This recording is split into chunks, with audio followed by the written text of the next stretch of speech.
Aujourd'hui, je vais essayer de vous expliquer rapidement ce qui a fait qu'on l'a invité et le lien entre son travail et la thématique des territoires. Je dirais qu'un premier lien, c'est pour ce qui concerne c'est ton dernier livre, hein, ça, À la folie. Donc, À la folie, c'est un livre pour lequel tu as enquêté, on va dire, 1 an dans un hôpital psychiatrique en banlieue parisienne à Villejuif. Et tu as rencontré à la fois des soignants et des patients. Donc ce livre traite de ce qu'on pourrait appeler le territoire de la folie, très rapidement. Mais dans ce livre, que vous devez tous lire, qui est vraiment, vraiment très passionnant sur les questions aussi d'architecture et d'espace, puisque un peu comme dans le livre Inhabitable, tu t'intéresses beaucoup à l'espace construit, et son effet sur le psychisme. Donc je dirais, il y a plusieurs territoires qui se croisent dans ce livre. Il y a ce qu'on pourrait appeler le territoire psychique, le territoire physique, donc de l'architecture et des espaces, le territoire social aussi, ça apparaît beaucoup, la question des tensions sociales qui sont très, très présentes et très sensibles dans l'hôpital. Et je dirais aussi le territoire de l'écriture, parce que je me rappelle une conversation très intéressante la dernière fois qu'on avait eue avec les étudiants, à savoir les parallèles entre la méthode de projet dans l'architecture et dans ta méthode d'écriture. Et ce qui était très marrant, c'est qu'avec les étudiants, on s'était dit que finalement le projet d'architecture partait d'une abstraction pour aller, étendait vers une matérialité, et que toi c'était un peu le contraire. Tu disais, moi je peux pas écrire sans un territoire réel, physique, concret, et j'écris à partir de ça, et j'abstrais à partir de ça. Donc voilà, territoire psychique, physique, social, territoire de l'écriture, il y en a peut-être d'autres que j'oublie et dont tu vas nous parler. Bonjour, merci d'être là. En effet, comme l'a dit Vincent, le projet de départ, c'est vraiment d'investir un espace, je dirais plus précisément en fait un espace-temps. Parce que ce qui caractérise l'hôpital psychiatrique, c'est d'abord un espace clos. C'est vraiment la clôture avec la prison.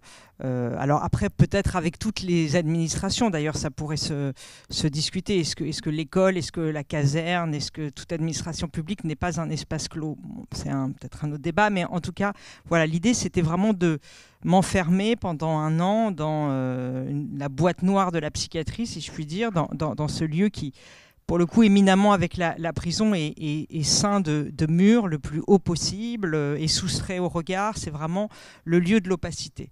Donc je voulais partir de cette opacité-là, de cet enfermement-là, donc d'un rapport à l'espace très particulier et aussi d'un rapport au temps, parce que ce qui caractérise la psychiatrie, l'internement psychiatrique, c'est un rapport déréglé, en crise, à la durée, au temps. D'abord parce que c'est le lieu de l'ennui par excellence, où les journées sont vides, où les heures sont scandées par la répétition des mêmes gestes, lors de la clope, lors des repas, lors des médicaments. Donc il y a une espèce de folie aussi du temps, qui n'a plus de consistance, ou alors qui a une consistance bien trop rigide. C'est un lieu de répétition. Et c'est aussi un lieu dans lequel on rentre en ne sachant pas quand on va sortir. Finalement, quand on est interné en psychiatrie, alors moi j'étais dans un service fermé où les gens étaient hospitalisés contre leur volonté. Et par définition, en entrant dans cet espace, ils ne savaient pas s'ils rentraient pour 3 jours, 1 semaine, 1 mois, 5 ans. Quand vous rentrez interné d'office, vous ne savez pas combien de temps vous resterez là. Donc il y a aussi un rapport comme ça à l'avenir qui est complètement déréglé. Et donc voilà, le projet de départ, c'était vraiment de réfléchir sur ce territoire comme un espace-temps. Alors ce que je vous propose, peut-être pour que vous voyez un peu à quoi ressemble le livre et mettre dans l'ambiance, c'est de vous lire les premières pages, le premier chapitre, parce que le premier chapitre met en scène vraiment mon arrivée sur les lieux. C'est une espèce de travelling avant où je raconte comment j'arrive devant ce lieu inconnu, hostile, qui charrie beaucoup de préjugés, dans lequel a priori on n'a pas le droit de pénétrer, en tout cas on n'y pénètre pas facilement. Et et voilà, donc je mets en scène, ça me semblait être le point de départ évident du livre, je mets en scène mon arrivée face à cette boîte noire dont je parlais tout à l'heure et dans laquelle je décide de m'enfermer, c'est un bien grand mot, puisque moi le soir je rentrais chez moi, mais en tout cas il se trouve que tous les mercredis pendant un an, de manière extrêmement régulière et volontariste, je suis dans ces lieux de 9h du matin à 19h le soir et je n'en sors pas. Donc je vous lis le début.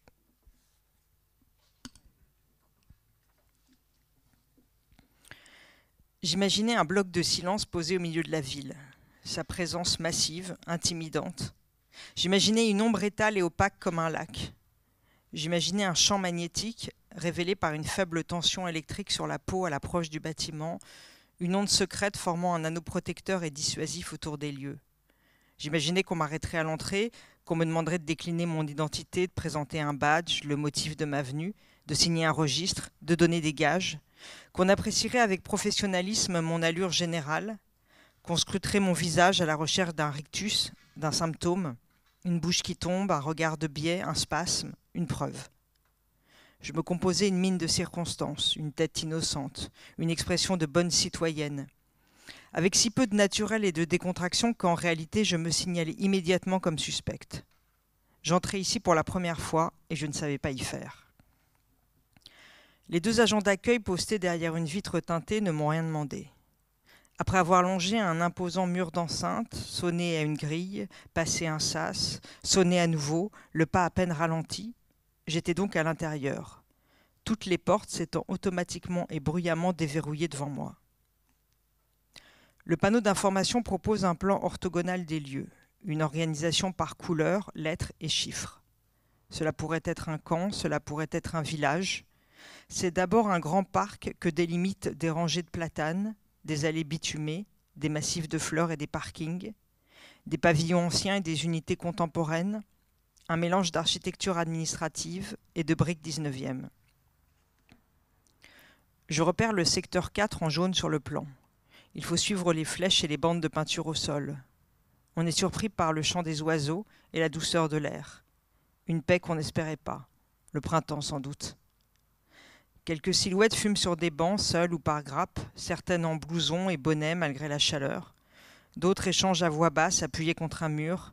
Les gobelets de café débordent des poubelles. Un lointain crachin sonore s'échappe d'un portable, une musique cubaine qui grésille. Puis une voiture à faible allure, 2 blouses blanches en conciliabule sous un auvent, des regards suspendus, des bonjours timides. On laisse derrière soi la blanchisserie, le salon de coiffure, la cafétéria, l'aumônerie, la salle de sport, le local syndical, l'atelier d'ergothérapie. Et tout au bout se dresse le pavillon 4B, cube anonyme de béton blanc, percé de doubles fenêtres qui s'en trouvent seulement, et entouré d'un jardinet clôturé. Des grilles vertes couvertes de bâches protègent des regards. On les escaladerait facilement. On sonne à l'interphone, ou plus simple, si on a la clé, on passe par derrière. Une lourde porte métallique s'ouvre alors sur un couloir d'hôpital. Des portes et des couloirs. J'aurai bientôt la conviction de circuler dans un espace strictement délimité et organisé par ces 2 éléments qui signalent toujours l'institution et activent une certaine anxiété. Pénétrer dans le pavillon 4B ranime confusément des images d'autres portes débouchant sur d'autres couloirs. Prison, internat, administration en tout genre. À peine arrivée, la tendresse du printemps me quitte, laissant place à un sentiment encore vague à cet instant, une intuition de claustration, de promiscuité. Ce qui frappe quand on y entre pour la première fois, c'est l'odeur. Elle flotte en nappe molle, une odeur de collectivité et de macération, de légumes bouillis et de détergents, de sauce refroidie et d'inquiétude, âcre, insistante, une odeur d'enfermement. La chaleur aussi, étouffante. Peut-être parce que ceux qui vivent là se tiennent quasi immobiles. Alors on pousse les radiateurs à fond, on tâche de maintenir la température des corps ankylosés à 37 degrés.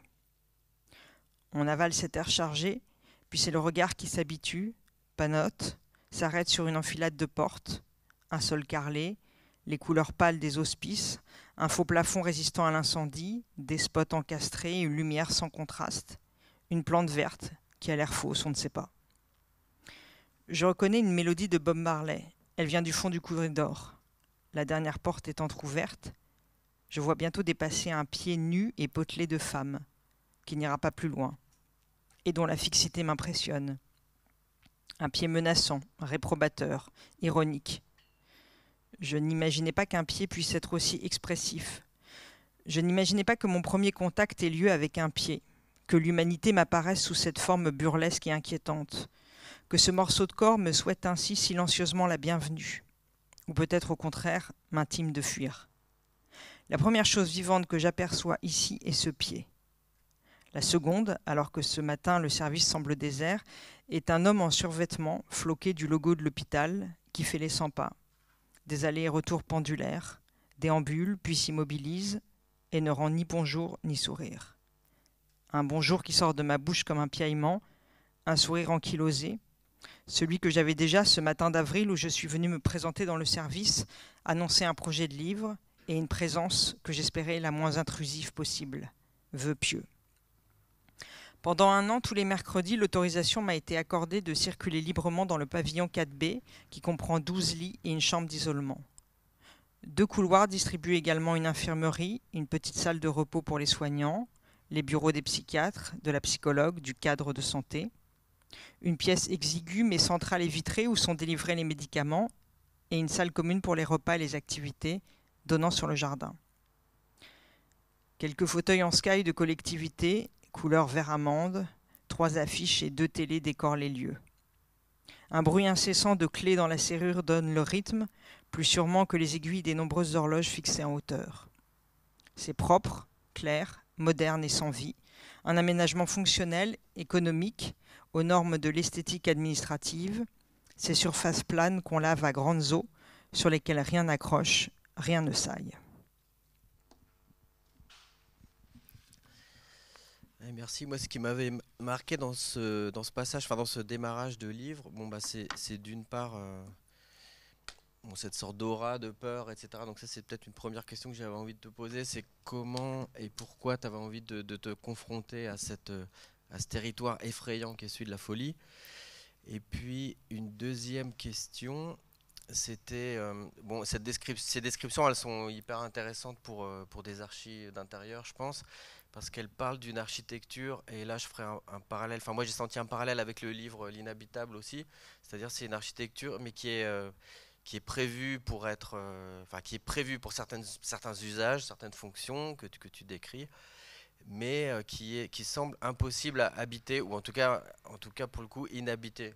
Donc je récapitule mes 2 questions. La première, c'est pourquoi et comment tu as décidé de te confronter à ce territoire en marge là, qui est celui de la folie, dans ton projet d'écriture. Et la deuxième, c'est est-ce que ce territoire peut être habité ou pas? Alors, pourquoi j'ai choisi ce lieu? Comme on le disait tout à l'heure, la plupart de mes livres partent d'un espace. Donc L'Inhabitable sur les logements insalubres. J'ai aussi écrit un recueil de nouvelles qui s'appelle Gros œuvres, qui raconte en 13 nouvelles, 13 manières d'habiter dans une cabine Algeco, dans un bunker, dans une chambre d'hôtel, bon, etc. J'ai pu écrire un livre sur comme une bête sur un boucher. Et là aussi, je pars d'espace, le marché de la viande de Rungis, une chambre froide, une étable, enfin voilà. Donc mes projets d'écriture partent toujours de lieux. Et évidemment, quoi de plus radical, quoi de plus mystérieux, quoi de plus fascinant que l'hôpital psychiatrique fait partie de ces lieux qui... C'est pour ça que je commence le livre en disant j'imaginais, de ces lieux qui sont charriés comme ça d'inquiétude, d'images. C'est aussi toutes les images véhiculées par les livres qu'on a lus sur le sujet, les films qu'on a vus, les documentaires. On arrive dans ces lieux, voilà, avec des images plus ou moins fantasmatiques. Donc il y a une radicalité évidemment dans ce lieu qui attire, hein. Ces lieux marginaux, ces lieux justement invisibles, ces lieux où on n'a pas le droit de rentrer. Donc évidemment, quand on vous interdit d'aller quelque part, le premier mouvement, c'est de vouloir y aller. Comme c'était le cas aussi pour les logements insalubres à Paris, il y a une difficulté à accéder à ces lieux. Et l'écriture me permet, ne serait-ce déjà que le statut d'écrivain, quand vous arrivez en disant je veux écrire, alors ça peut faire peur, mais ça permet aussi d'ouvrir des portes. Donc j'ai envie d'aller dans des lieux qui sont difficiles. J'ai fait aussi un petit livre sur la gare du Nord où j'ai fréquenté le commissariat de la gare, la salle d'aiguillage, des endroits comme ça où il faut pénétrer où on peut pénétrer sur autorisation. Bon. Puis après, il se trouve que je me suis toujours intéressée à la question de la psychiatrie et de la folie, d'abord par mes études de philosophie, donc c'est une vieille question qui m'intéresse. Et puis, je pense que pour un romancier quel qu'il soit, le territoire de la folie, c'est un territoire éminemment fictionnel. La folie, c'est d'abord une aventure du langage, hein, comme l'est la littérature. C'est une aventure de la fiction. Qu'est-ce qui caractérise le fou? C'est que justement la réalité le déçoit et qu'il décide de construire une fiction qui corresponde à ses désirs. Le fou, c'est celui qui n'arrive pas à accorder ses désirs et le réel. Bon, donc voilà, mais ça, je pourrais en parler des heures, donc je vais m'arrêter, mais plein de raisons pour lesquelles je me suis intéressée à cet endroit. Alors, sur la question de l'inhabitable, évidemment, ce qui frappe quand on arrive dans ces lieux, c'est une forme d'hostilité. Alors, sur l'état de l'hôpital psychiatrique en France, comme vous le savez, la situation est plutôt catastrophique, mais les situations sont aussi variées. C'est-à-dire qu'il y a des hôpitaux qui sont extrêmement vétustes, où on est vraiment dans l'insalubrité. On a entendu parler beaucoup de l'hôpital de Caen, où les gens dorment sur des matelas souillés à même le sol, où les rats passent dans les couloirs, il y a des fuites d'eau. Enfin, voilà, on est vraiment dans des taudis. Et il y a des hôpitaux qui sont plus modernes et fonctionnels, qui ont été rénovés. Celui où j'étais était, comme je le dis, propre. Les patients avaient des chambres individuelles. Il n'y avait pas, disons, de maltraitance. Je ne sais pas si on peut parler de maltraitance architecturale, mais en tout cas, il n'y a pas de maltraitance de l'espace a priori. Après, il y a évidemment un sentiment de froideur, de mort, d'hostilité, de laideur, hein, mais ça, là aussi, c'est la question du beau et du lait. Vous en savez plus que moi sur le sujet, mais elle se discute. Mais il y a cette idée, voilà, de l'esthétique administrative. Donc moi, quand j'arrive dans cet endroit, qui est un endroit de souffrance, où l'idée c'est de me retrouver le désir de vivre, retrouver un certain accès au plaisir. Je me demande pourquoi les lieux sont si hostiles, pourquoi les lits en métal sont scellés au sol, pourquoi les couleurs saumon des murs sont si laides, pourquoi est-ce qu'il n'y a pas justement rien au mur, pourquoi est-ce que le mobilier est si triste, les espaces aussi vides. Pourquoi est-ce que la chambre d'isolement, par exemple, où on met les gens les plus en crise ou les plus souffrants, n'apporte aucun réconfort esthétique, aucun réconfort pour l'œil? C'est vraiment une cellule de prison où tout est en métal scellé, où il y a juste au mur une énorme horloge qui, j'imagine, doit rendre fou aussi ceux qui sont enfermés là-dedans, qui n'ont rien d'autre à faire que de fixer les aiguilles de cette horloge qui égrène un temps sans fin. Les fenêtres sont occultées. Bon, voilà. Donc, évidemment, on n'a pas envie d'y rester. Mais cette espèce de première réaction, finalement assez naïve, elle a été vite déjouée par mes conversations avec les soignants, qui justement m'ont parlé de cette tension, de ce paradoxe qui est passionnant, précisément parce qu'il invite à penser dans la contradiction et à penser contre soi. C'est que l'hôpital est un lieu d'hospitalité, l'asile est un lieu d'accueil, hein, les mots le disent, mais ce que me disaient les soignants, c'est que ce ne sont pas des lieux de vie. Dans le sens où il ne faut surtout pas que le patient ait le désir de rester, ait envie de vivre là. Justement, ça n'est pas de la vie. La vie, elle est dehors. La vie, c'est de retourner dans la société, dans la communauté, chez soi éventuellement quand on a un chez soi. Mais ce ne sont pas des lieux de vie au sens où il ne faudrait pas qu'ils s'installent, qu'ils veuillent s'installer. Et donc il faut jouer sur cette espèce de ligne, de crête extrêmement compliquée et vertigineuse entre un certain accueil quand même et un peu de réconfort. Et ce désir enfin, leur donner l'envie de partir, quoi. Qu'il faut que le patient il ait envie de partir, que justement il ressente une certaine hostilité des lieux et qu'il veuille partir. Et donc, voilà, ils me disent c'est pour ça qu'il n'y a pas des jolies choses au mur, c'est pour ça qu'il n'y a pas des croissants au petit déjeuner, c'est pour ça qu'il y a une certaine froideur. Mais voilà, où est-ce qu'on pose le curseur entre l'hospitalier et l'inhospitalier? Ça, c'est très très compliqué. Et j'ai été confrontée justement à la question de la chronicisation des patients, c'est-à-dire qu'il y en a beaucoup une majorité d'ailleurs, hein, qui refusent d'être là, qui veulent sortir, qui considèrent d'ailleurs qu'on les a enfermés injustement. Et puis il y en a qui, à force de revenir, de faire des séjours réguliers, et aussi, c'est la question sociale dont tu parlais tout à l'heure, Vincent, c'est que la plupart de ces patients sont dans des situations sociales extrêmement difficiles. Dehors, il n'y a pas de chez-soi, ou s'il y en a un, il y a de la maltraitance. Hein. J'ai été confrontée à des histoires de violences familiales, de viols, d'inceste, de meurtres. Enfin bon, c'est une humanité extraite comme ça d'une misère noire. Donc le dehors est hostile et beaucoup décident que justement l'hôpital, ça devient chez eux. C'est leur chez-soi, c'est là qu'ils se sont créés aussi des affinités. Ils se sont... À un moment, je parle de Jessica, une patiente chronique qui, depuis l'adolescence, revient sans cesse. Et je dis que sa peau a pris la carnation couleur coquille d'œuf des murs, que son corps a imprimé chaque recoin de cet espace et qu'elle est complètement chez elle. Et le problème, c'est qu'elle ne peut pas rester là. Alors, pour plusieurs raisons. Des raisons bêtement administratives. Déjà, comme on manque de lits, il faut libérer des lits. Et aussi parce que le but de la psychiatrie, c'est de faire fonctionner les individus dans la société. Ce qui d'ailleurs se discute, hein, peut tout à fait être contestable.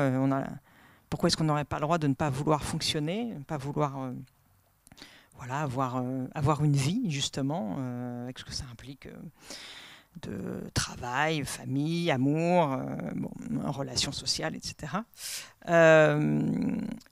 Donc il y a cette question de la chronicisation, elle rejoint cette question, voilà, de l'accueil et de la façon dont on pense cet espace comme habitable ou inhabitable. Mais bon, c'est aussi le cas à l'hôpital général, hein. On a tous fait l'expérience en y passant ou en visitant des gens.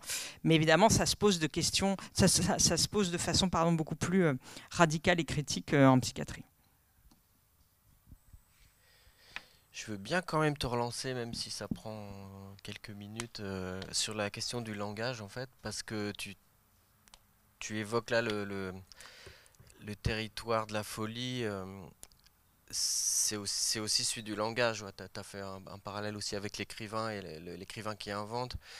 Hier, on a eu, je te disais, une anecdote assez drôle de Patrick Bouchin qui nous disait qu'il avait gagné un concours sur la base d'un procès auquel il s'était rendu. Il s'est rendu en fait à l'oral du concours sans dessin. Et puis en regardant, étudiant le code civil, il s'est rendu compte qu'en fait c'est la parole qui fait référence en fait. Et bon, il a gagné son procès. Il était en deuxième place du concours. Bon, c'était sans doute un peu enjolivé, mais c'était vraiment, vraiment très marrant de voir que la parole avait fait le projet en fait. Et donc voilà, que tu nous parles un peu du langage et de cette folie du langage, enfin, cette folie qui s'exprime dans le langage, en tout cas chez certains patients. Je pense à ce Franck schizophrène qui est en même temps poète, quoi, comme tu le dis. Et donc si tu peux nous parler un peu de ça. Et aussi un, un- un autre territoire qui est celui de la cartographie, on va dire, des maladies, qui est le fameux DSM, là, le fameux dictionnaire des maladies mentales, qui essaye de circonscrire par les mots aussi des territoires de la folie, quoi. Est-ce que tu peux nous parler de ces deux types de constellations de mots, quoi, et de territoires du langage? Avant, je voulais rajouter un tout petit truc sur ce que je viens de dire parce que ça me revient à l'esprit. Et après, je réponds toujours sur cette question de l'espace habitable, inhabitable. Je me souviens aussi que j'avais dit justement à un soignant, mais pourquoi est-ce que les murs de la chambre d'isolement sont pas, je sais pas, peints dans une couleur un peu apaisante plutôt que cette espèce de jaune pisseux dégueulasse. Ou pourquoi est-ce qu'on n'accroche pas quelque chose au mur pour pouvoir regarder autre chose que cette horloge, ou pourquoi est-ce qu'il n'y a pas une ouverture sur le jardin, par exemple. Et là aussi, la question était un peu naïve, mais il me disait, mais le problème, c'est qu'il y a des couleurs qui vont apaiser des patients et d'autres seront angoissés par cette même couleur. C'est qu'en fonction d'une pathologie, dans une crise schizophrénique, une crise mélancolique, voilà, chaque pathologie ne va pas réagir de la même façon à la couleur des murs, d'une certaine façon. Et donc une couleur qui paraîtra apaisante pour un patient sera une violence pour l'autre. Donc tout ça pour dire que ce qui caractérise le soin psychiatrique, c'est que c'est un soin qui devrait être individualisé. C'est-à-dire que c'est ce que raconte aussi le livre. Ce qui tue la psychiatrie, c'est aussi la politique du protocole, la politique administrative du protocole et de la généralisation. L'idée que les patients doivent rentrer dans des tableaux Excel. Et autant en cancérologie, vous avez des protocoles qui fonctionnent à peu près pour tout le monde, autant pour soigner la schizophrénie, il n'y a pas deux schizophrènes pareils. Il n'y a pas deux types d'hallucinations pareilles, il n'y a pas deux histoires pareilles. Enfin, c'est vraiment un lieu très compliqué d'ailleurs pour la médecine parce que il faudrait adapter chaque soin en fait à l'individu qu'on a devant soi. Il n'y a pas de généralisation possible.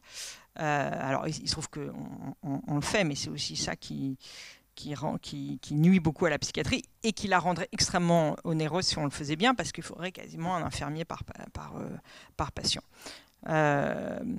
Donc cette impossibilité, si on veut soigner avec justesse, cette impossibilité d'être dans le général est aussi très compliqué pour penser l'espace, précisément pour penser le bâtiment. C'est-à-dire que quand on conçoit un espace administratif, on le pense pour l'ensemble des usagers. Alors après, on sait qu'il y a des consultations parfois, d'ailleurs que c'est compliqué, etc.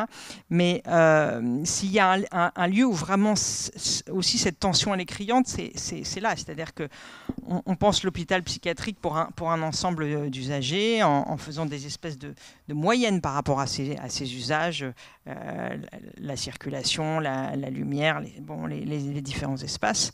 Et évidemment qu'on ne va pas individualiser les chambres. Mais il y a une espèce de maltraitance qui se joue là, qui n'est pas forcément malveillante à l'origine, mais qui, dans les faits, produit aussi de la maltraitance et quelque chose de sordide, parce qu'il y a une impossibilité il y a cette tension entre l'individualisation du soin et le fait qu'un bâtiment comme ça institutionnel est pensé pour tous.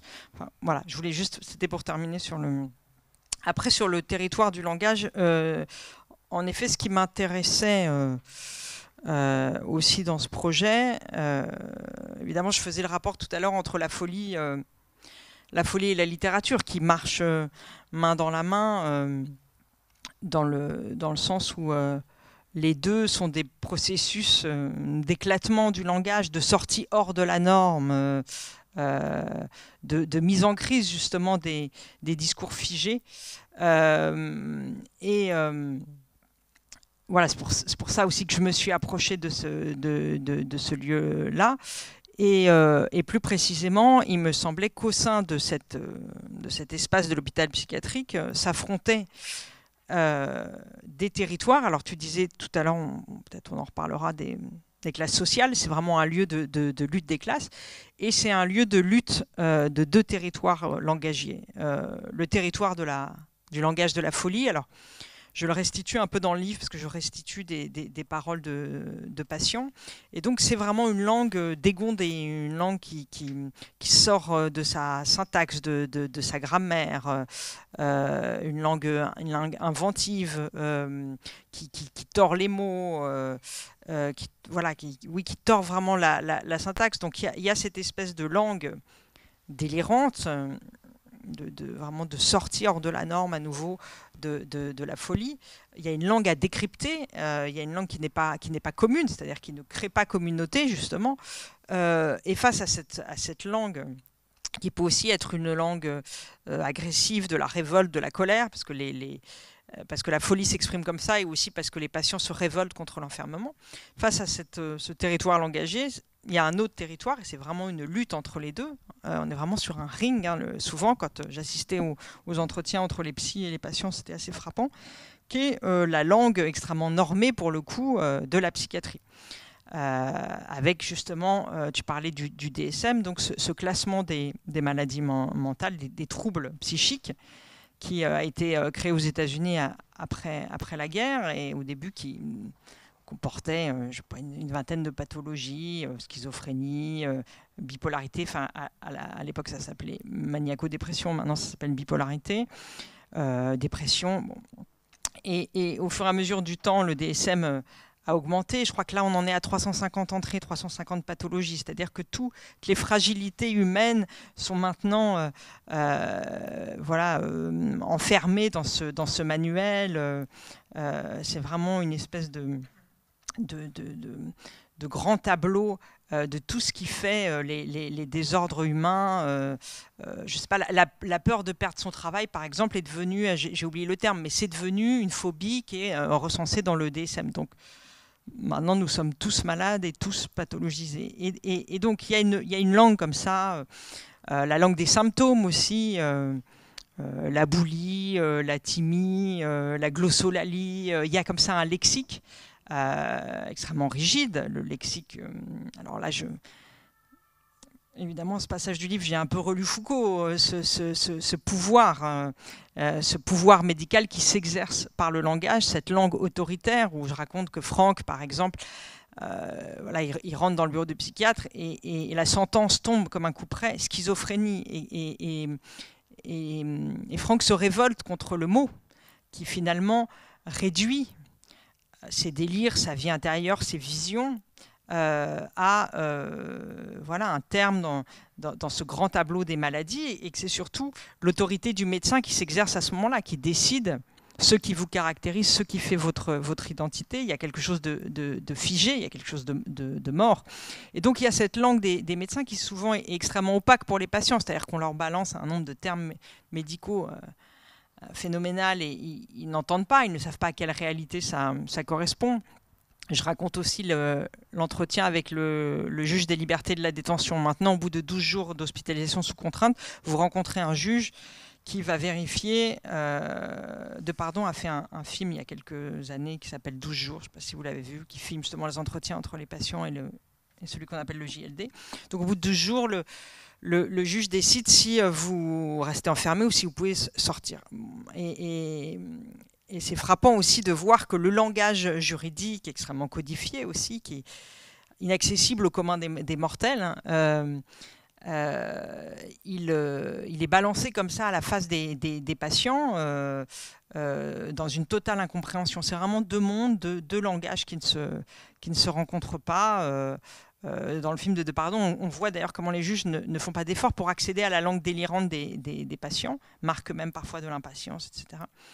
Et les patients, eux, ne comprennent même pas. Enfin, on leur parle dans une langue étrangère. Donc c'est vrai que ces territoires de la parole, ils sont extrêmement forts dans ce lieu-là, et ils marquent vraiment deux mondes et l'impossibilité, je le redis, d'un monde commun, d'une compréhension commune. Et il y avait une autre question après, ou je ne me souviens plus? Non, je crois pas, mais ça m'amène à une autre question en fait, parce que une autre chose dont je voulais parler avec toi, mais dont tu es en train de parler, c'est la question du pouvoir en fait, qui bon, on a parlé des tensions sociales qui s'expriment dans l'hôpital, et là en fait, Tu es en train de parler, je dirais, de la langue et de la langue comme technique. Tu parles du pouvoir technique de la langue. Et d'ailleurs, l'architecture aussi est une forme de technique appliquée à l'espace. Et toute cette technique incarnée et transmise dans les mots est en effet l'outil de ce que tu décris comme un pouvoir normatif, un pouvoir de contrôle qui s'exprime dans une moyenne, un règlement, un calcul comme ça. Et, et dans ce livre, t'expliques de manière, je trouve, très émouvante comment ces malades sont traversés par la question du rapport à l'autorité et au pouvoir, chacun de manière très différente, mais jusqu'au délire parfois, parce ils ont parfois une vision du politique complètement délirante, où le pouvoir, enfin, où les figures de pouvoir et de l'autorité sont complètement fantasmées, problématiques et bon, parfois poétiques quasiment. Donc voilà, est-ce que tu pourrais nous parler un peu de cette question, comment on pourrait dire, ouais, développer cette question du pouvoir un peu, et de comment, et de l'autorité, et de comment les patients que tu as rencontrés peuvent la vivre. Alors, déjà, l'hôpital psychiatrique est un endroit extrêmement hiérarchisé où la verticalité est très forte. D'ailleurs, un des projets du livre, c'était de remettre de l'horizontalité dans cet endroit très vertical, en particulier dans l'écriture par un jeu, le JE, un jeu glissant où mon jeu se mêle à celui des patients et des soignants pour essayer de recréer un plan d'immanence où tout le monde puisse se tenir ensemble. La verticalité, elle est très forte, la hiérarchie est très forte parce que il y a vraiment une pyramide du pouvoir, une pyramide de l'autorité. On a le chef de service, enfin on a le pouvoir administratif d'abord qui chapeaute tout ça et qui est assez récent, hein, il y a encore une vingtaine d'années, c'était le pouvoir médical qui était en haut de la pyramide, maintenant c'est le pouvoir administratif. Donc on a le pouvoir administratif, on a le chef de service, on a le médecin-chef, on a les infirmiers, puis les aides-soignants, puis les ASH qui sont les femmes de ménage, agents de service hospitalier, et puis tout en bas la plèbe des patients. Et donc le pouvoir se transmet comme ça du haut de la pyramide jusqu'en bas. Le médecin-chef est évidemment tout puissant, les autres sont plutôt des exécutants. Il y a une ASH à qui je consacre un assez long chapitre dans le livre qui s'appelle Adrienne, et qui, elle, me raconte justement, elle ressent très fort cette lutte des classes. Elle dit, voilà, on a les psychiatres qui sont les bourgeois, et puis on a cette espèce de classe moyenne des infirmiers qui, selon leurs intérêts, leurs dispositions, sont parfois du côté du pouvoir, et d'autres fois balancent de notre côté, nous les aides-soignants, les ASH et les patients, et elle voyait donc cette espèce de grande base prolétaire qui inclut les femmes de ménage et les patients. Parce qu'il se trouve qu'à l'hôpital public, et en particulier dans celui où j'étais, voilà, la plupart des patients viennent quand même de milieux très modestes. Et d'ailleurs, le médecin-chef, qui était quand même pas dénué d'intelligence, me disait les aides-soignantes et les ASH, les femmes de ménage, ont un pouvoir thérapeutique très fort parce que justement, il y a un sentiment de classe commun avec ces patients. Ces patients qui viennent des classes pauvres, eux viennent aussi de ces classes pauvres-là. Donc il y a une espèce de communauté qui se crée et il y a une proximité qu'acceptent les patients des ASH qui ne vont pas accepter justement du médecin-chef bourgeois, en tout cas dans son allure, dans son statut, dans le poste qu'il occupe. Voilà, donc sur ce terrain de la lutte des classes, il se sent de manière assez forte. Et donc l'autorité, alors ça vaut pour les services où les patients sont hospitalisés sous contrainte. Hein. Quand on est hospitalisé de manière volontaire, il se joue d'autres choses. Mais dans le service où j'étais, les gens sont hospitalisés sous contrainte, sur décision souvent du préfet, sur décision de l'État. l'autorité, elle est là dès le début, puisque on n'a pas décidé d'être là, on nous enferme comme on pourrait nous enfermer en prison, sauf qu'on nous enferme pas parce qu'on a commis un délit, mais au nom du délit potentiel que l'on pourrait commettre, au nom d'une dangerosité potentielle. C'est pour ça aussi qu'on ne sait pas pour combien de temps on rentre. Le prisonnier, hein, il a été jugé et on lui dit vous serez enfermé pour 6 mois, 3 ans, 15 ans, bref. Donc, c'est pour ça que je parle dans le livre à un moment de prisonniers sociaux. Je les compare à des prisonniers sociaux parce que eux se vivent comme ça. Ils n'ont pas formulé en ces termes, c'est moi qui l'écris de cette manière, mais ils ont dérangé l'ordre social à un moment parce qu'ils ont été trop bruyants, trop violents, trop délirants. Et donc, la société voilà, les met à l'écart et eux se vivent comme des prisonniers soumis donc, à la toute-puissance des psychiatres qui ont comme arme pour les faire taire les molécules d'abord, hein, et puis la contention, l'isolement, l'enfermement, etc. Et donc, face à ce pouvoir, ce qui est assez frappant, c'est les stratégies de résistance, les stratégies pour s'écarter, pour perturber justement la bonne marche administrative. Alors ça va d'une manière d'être, hein, d'arrogance, de mépris, de lenteur. Par exemple, au moment de la distribution des médicaments, on fait dérailler justement ce temps de la distribution. On fait du trafic de clopes, de téléphones portables, on cache des choses interdites, on ment, on sabote les repas. C'est-à-dire sans cesse, on met en place, depuis l'intérieur des situations, des mini-résistances, des mini-déraillements, et qui sont toujours à une échelle assez infime, assez minuscule, parce que les patients savent très bien que s'ils se révoltent de manière trop frontale, leur révolte sera vue comme un symptôme de plus qui entraînera une augmentation des médicaments, un enfermement en chambre d'isolement. Donc la marge de manœuvre, elle est très très fine et il faut beaucoup de subtilité dans la résistance pour garder un peu de quant à soi, un peu de vie personnelle, hein, parce que c'est aussi un lieu où on arrive, j'en parle dans le livre, il y a un rite d'intronisation en psychiatrie. Vous êtes dépouillé de vos effets personnels, il y a l'inventaire. Puis après, vous êtes mis en pyjama pour signaler justement que tout change, qu'il y a un dedans et un dehors, et que la vie d'avant, elle est terminée, et que là, vous vous en remettez aux mains du pouvoir psychiatrique et administratif, et donc vous endossez la tenue que vous allez garder plus ou moins longtemps, selon le bon vouloir des psychiatres, qui ont pouvoir sur tous les aspects de la vie personnelle, hein. C'est-à-dire que toute la vie quotidienne, celle à laquelle on ne pense même pas quand on est dehors, elle est sur prescription médicale. Est-ce que vous avez le droit d'appeler vos parents ou pas? Est-ce que vous avez le droit de garder une carte SIM de votre téléphone? Est-ce que vous avez le droit d'avoir des visites? Est-ce que vous avez le droit de sortir à la cafétéria? Est-ce que vous avez le droit de fumer un paquet de clopes ou seulement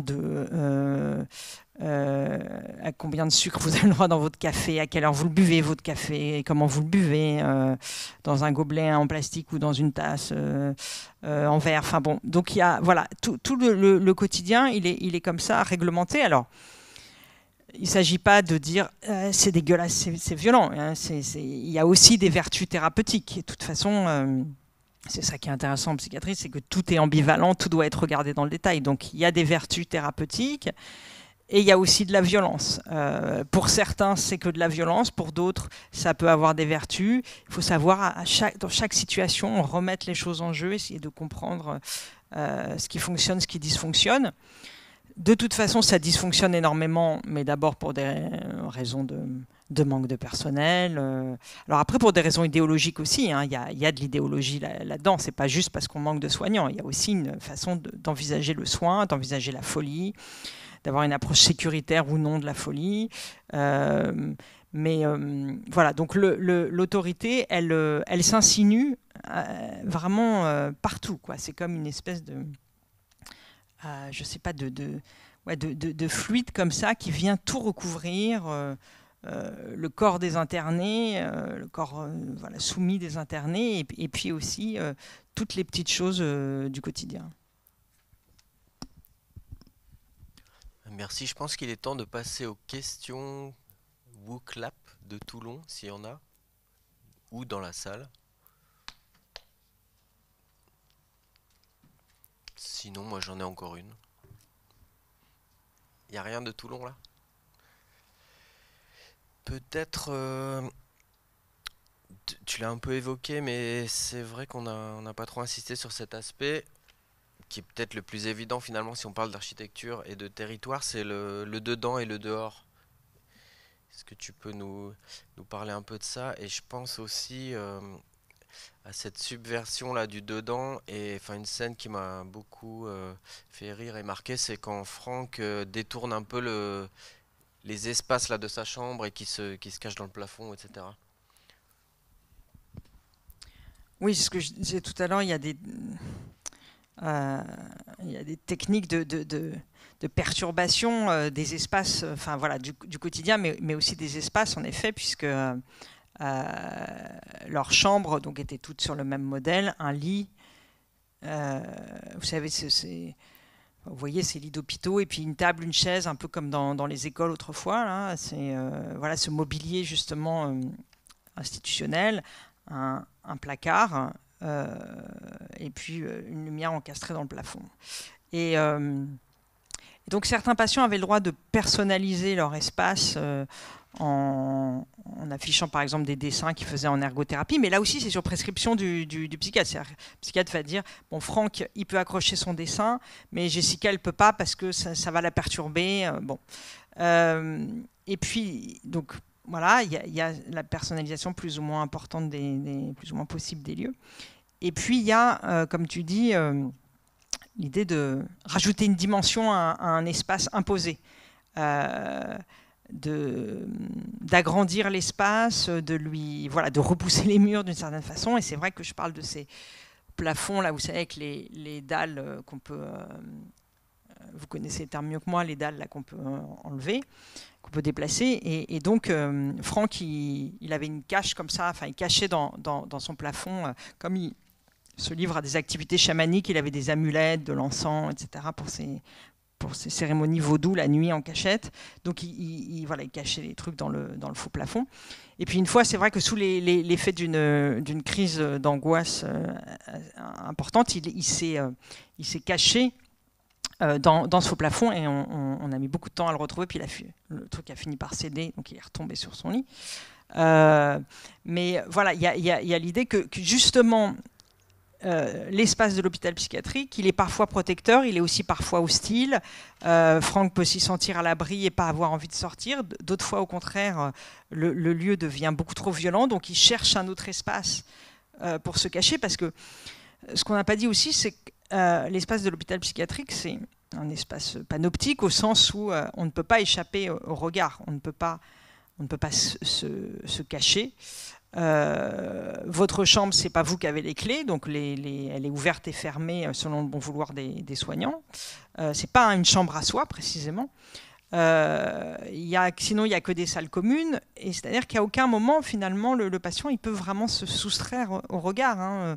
Et parfois, on voit que cette vie en communauté à subir aussi la folie des autres, hein. Le bruit incessant, les crises, les rires, ça rend dingue, même si on l'est déjà. Donc les moments où ils veulent se soustraire à cette communauté qu'ils n'ont pas choisie, où ils n'ont même pas une poubelle où se cacher, ou sous un coin de bureau, faut trouver un lieu de repos, faut trouver un lieu de solitude. Donc ça peut être le faux plafond, ça peut être justement la chambre d'isolement. C'est aussi ça l'ambivalence de la chambre d'isolement, c'est que parfois Franck il pète les plombs juste pour qu'on l'enferme dans la chambre d'isolement, où enfin il est tout seul, et il est plus avec tous les autres et leurs babil incessants et leurs crises, etc. Bon. Oui, alors, et le dedans-dehors, c'est vrai que, je le disais au début, l'hôpital psychiatrique il fascine aussi parce que justement il est soustrait au regard, il est toujours derrière des murs hauts. C'est du pur dedans, ouais, c'est-à-dire qu'il n'y a pas de dehors, hein. Les fenêtres sont occultées, elles ne peuvent pas s'ouvrir, il y a des grilles, donc il y a une espèce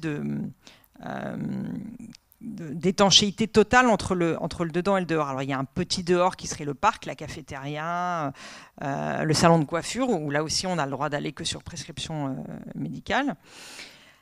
Alors le grand mouvement de la pensée psychiatrique après la Seconde Guerre mondiale, ça a été justement, mouvement avorté, hein, ça a été de faire tomber les murs des asiles et d'ouvrir la psychiatrie sur la ville et de créer ce qu'on appelle la psychiatrie de secteur, où les gens seraient internés justement près de chez eux et où il y aurait des structures, des relais à l'extérieur, justement des hôpitaux de jour, des CMP, des CATTP, enfin je vais vous passer tous les acronymes, mais des lieux de réinsertion, des espèces d'espaces intermédiaires, voilà, entre l'enfermement et le retour dans la société civile. Bon, le problème, c'est que ces lieux-là, il n'y en a pas assez, on manque de moyens, ça fonctionne très mal. Bon, bref, donc c'est pour ça aussi que quand il y a cette espèce de sas au dehors, je le raconte par exemple avec Jessica, cette patiente chronique, il y a cette espèce d'entre-deux du dehors qui serait l'hôpital de jour. Et comme souvent ça dysfonctionne, Jessica retourne voilà, dans des services fermés. Donc la dialectique, elle fonctionne assez mal, mais pour le coup, vraiment faute de moyens. Et elle fonctionne mal aussi parce que, comme je disais tout à l'heure, le dehors, il est aussi pour beaucoup une menace. Hein. C'est-à-dire qu'il est hostile. Parfois, il n'y a rien pour eux au dehors. Je parle de Robert, un patient qui est là depuis 30 ans, qui sortira jamais, qui est très, très malade. Et le dehors, c'est rien pour lui. En fait, l'hôpital le garde, ils ne devraient pas le garder, mais ils le gardent parce qu'ils savent très bien que s'ils le mettent dehors, en 3 jours, il est mort. Donc, l'appel du dehors, il n'est pas forcément désirable pour tous. Et cette porosité dedans-dehors, elle fonctionne assez mal parce que la psychiatrie de secteur fonctionne mal et aussi parce que, comme je disais tout à l'heure, c'est compliqué. Il y a des patients qui n'en veulent pas du dehors, il y en a qui veulent y retourner et d'autres pas. Et ce rapport au dehors qui passait aussi jusque dans les années 80-90 par quand même de nombreuses sorties au théâtre, au cinéma, en week-end, au bord de la plage, au restaurant. La plupart des infirmiers que j'ai rencontrés, qui étaient des vieux de la vieille, avaient connu cette époque bénie de la psychiatrie qui n'a pas duré longtemps, entre les années 60 et 80, où il y avait beaucoup d'activités. Donc on sortait, on revenait, et on sortait encadré, donc c'était rassurant, etc. Et puis maintenant, il n'y a plus de budget, il n'y a plus de personnel, donc on ne va plus au cinéma, on ne va plus au bal du 14 juillet. Tout ça s'est réduit à peau de chagrin. Donc il y a aussi là aussi la dialectique dedans-dehors, elle s'est complètement déréglée. Et évidemment que le virage sécuritaire qui a été accentué sous Sarkozy en psychiatrie réaffirme cette partition très forte entre le dedans et le dehors. C'est-à-dire qu'à partir du moment où c'est l'exigence de sécurité qui préside aux soins, vous voyez bien que la ligne de front entre dedans et dehors, eh ben, elle se renforce et c'est un mur de protection.